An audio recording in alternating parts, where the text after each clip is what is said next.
Hi friends! Thanks for tuning in. If you like this video, please give it a like, comment below, and take a moment to subscribe to our channel.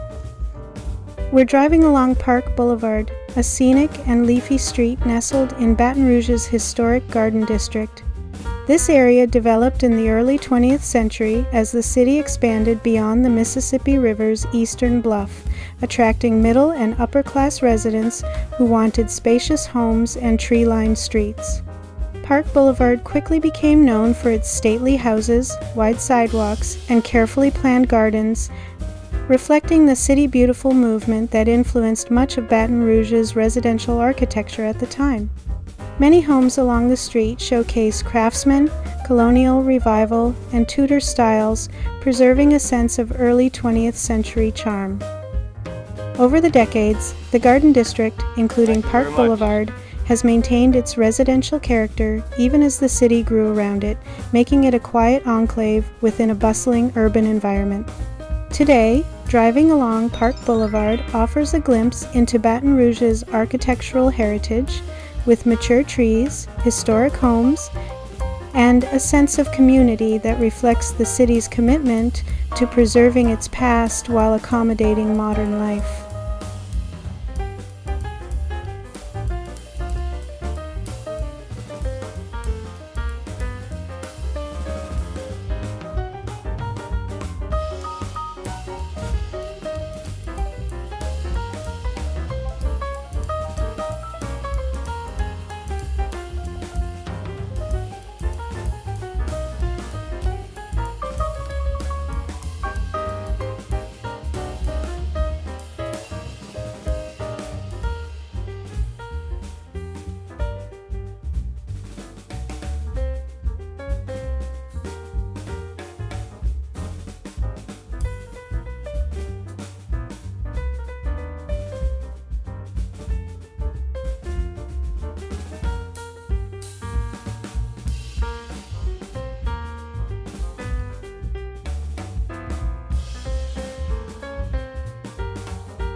Thanks for watching!